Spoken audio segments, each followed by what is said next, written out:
Ahojte, moje meno je Kaja a v dnešnej lekcii si ukážeme rôzne spôsoby, ako brzdiť. Prvá a asi aj najzákladnejšia je brzda v pluhu. Ak lyžujete, táto brzda pre vás nebude žiadny problém. Základom je pokrčiť kolená a z rovnobežnej jazdy na ľade postupne prejsť do polohy, ktorá pripomína písmeno A. Tento tvar docielime tak, že zatlačíme pravú aj ľavú pätu smerom von.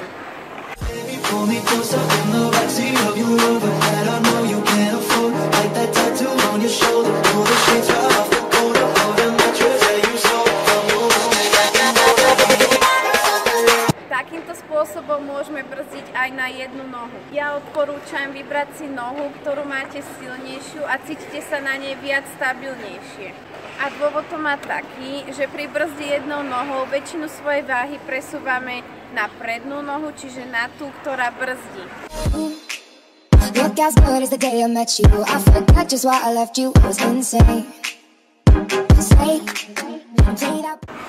Ďalšia brzda je trošku pre pokročilých krasokorčuliarov a je to brzda do tvaru T. Táto tzv. Brzda do T-čka sa dá robiť dvomi spôsobmi. Buď dáme nohu dopredu pred korčulu, alebo dozadu za korčulu. Ako prvé si ukážeme brzdu do T-čka s nohou dozadu. Vám sa asi bude zdať táto brzda najľahšia, ale to asi len preto, že ju robíte zle. Vy brzdíte vnútornou hranou a jednoducho ťaháte voľnú nohu za sebou. Takýto štýl brzdenia je nesprávny, pretože správna brzda do T-čka s nohou vzad sa má robiť na vonkajšej hrane a nie na vnútornej. A zabrzdiť na vonkajšej hrane už nie je také ľahké. Pravú nohu priložíme vytočenú k päte ľavej nohy, pravú nohu pokladáme na ľad v protismere jazdy a váha celého tela sa z ľavej stojnej nohy presúva na pravú, pričom najväčší tlak je smerovaný v zadnej časti korčule. To znamená, že špičky prstov a predná časť korčule je odľahčená. Druhou variantou je brzda do T-čka s nohou vpred. A môžem aj za seba povedať, že táto brzda je zo všetkých najťažšia. Princíp brzdy je úplne rovnaký, len s tým rozdielom, že nohu nedávame dozadu, ale dávame ju dopredu.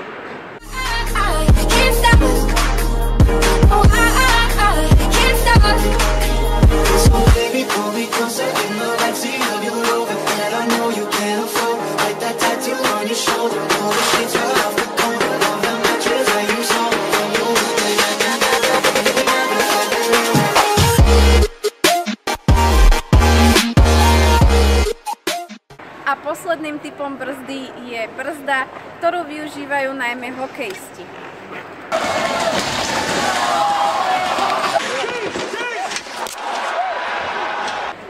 Technika takejto brzdy je nasledovná.